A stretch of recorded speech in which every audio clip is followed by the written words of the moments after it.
আজকে নিয়ে চলে এলাম ওলের ডাঁটা। আর এই ওলের ডাঁটাগুলো আমাদের বাগানের।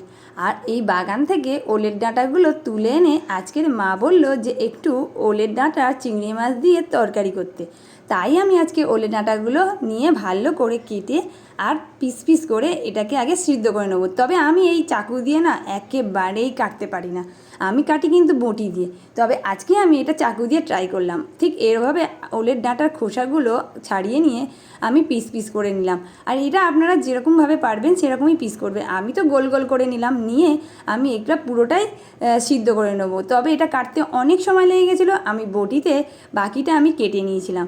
আর তার ভিডিওটা আপনাদের সাথে আমি শেয়ার করলাম না। তবে কাটা হয়ে গেলে আমি এটা একদম আলাদাভাবেই সিদ্ধ করে নেবো। আপনারা কড়াতেই সিদ্ধ করতে পারেন, তবে আমি আজকে কিন্তু এটা সিদ্ধ করব পুরোপুরি প্রেশার কুকারে।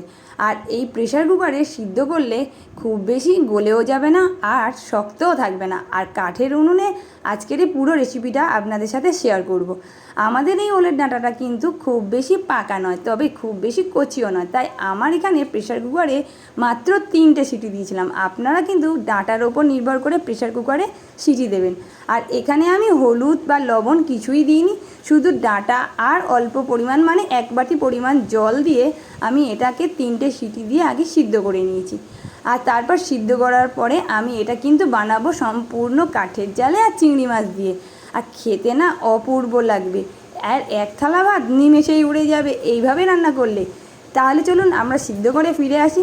এটা তো সিদ্ধ বসিয়ে দিচ্ছি, তার মধ্যে আমি কাঠের উনুনে কড়াটা বসিয়ে তেলটা গরম করে এতে কিছু ফোড়ন দেব।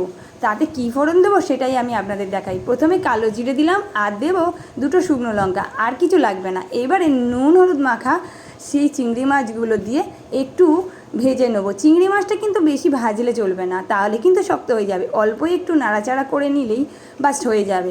আর তারপরে আমি এখানে রেখেছিলাম বেটে রাখা পেঁয়াজ, আর তাই এই পেঁয়াজ বাটাটা এর সঙ্গে অ্যাড করে দিলাম, দিয়ে ভালো করে চিংড়ি মাছের সঙ্গে মিশিয়ে নেবো। আর যেহেতু এটা কাঠের জালে হচ্ছে তাই জন্য এই রান্নাটা কিন্তু বেশি দেরিও হবে না, ঝটপট হয়ে যাবে। আর একে একে মশলাগুলো অ্যাড করব, সঙ্গে দেবো কিন্তু এখানে রসুন বাটা। মানে আমি এখানে রসুনের একটু থেঁতো করে দিয়ে দিয়েছি। এটা কিন্তু অবশ্যই রসুন দিতেই লাগবে, ওলের তরকারি মানে ওলের ডাঁটার তরকারিতে কিন্তু রসুনটা মাস্ট। সঙ্গে দেবো ঝাল লঙ্কার গুঁড়ো আর একটু হলুদ গুঁড়ো। আর তারপরে হালকা একটু জল দিয়ে মশলাটাকেও ভালো করে কষিয়ে নেবো যতক্ষণ না এর থেকে তেল ছেড়াচ্ছে। তেলটা যখন ছেড়ে আসবে তখন ঠিক বুঝতে পেরে যাবেন, তখনই দিয়ে দেবেন ওলের ডাঁটা। ওলের ডাঁটাটা দিয়ে খুব ভালো করে কিন্তু আবার সব মশলাগুলোর সাথে মিশিয়ে নেবেন। আর যেহেতু ওলের ডাঁটাটা একদম সিদ্ধ নয়, মানে অল্প সিদ্ধ অল্প মানে শক্ত আছে, সেহেতু এখানে কিন্তু ওলের ডাঁটাগুলো খেতে দারুণ লাগবে। একেবারে গলে গেলে ওলের ডাঁটা একেবারেই ভালো লাগে না। আর তারপর কি এবারে দিয়ে দেবো একটু লাল লঙ্কার গুঁড়ো, যাতে তরকারি কালারটা খুব সুন্দর দেখতে আসে। আর দেবো স্বাদ মতন লবণ। খুব ভালো করে মিশিয়ে নিতে হবে আবার।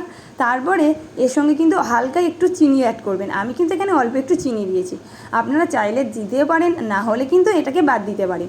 আমি এখানে চিনি দিয়ে আবার খুব ভালো করে মিশিয়ে নিয়েছি। এবারে অল্প একটু জল দিয়ে আবার খুব ভালো করে মশলাটা যাতে এই ডাঁটার মধ্যে মিশে যায় তার জন্য অল্প একটু জল দিতে হবে, কারণ বাকি মশলাগুলো অ্যাড হওয়ার সাথে সাথে এই ওলের ডাঁটাটা আরও বেশি নরম হয়ে যাবে। গ্রেভিটা ঘন এলে গরম গরম ভাতের সঙ্গে পরিবেশন করুন।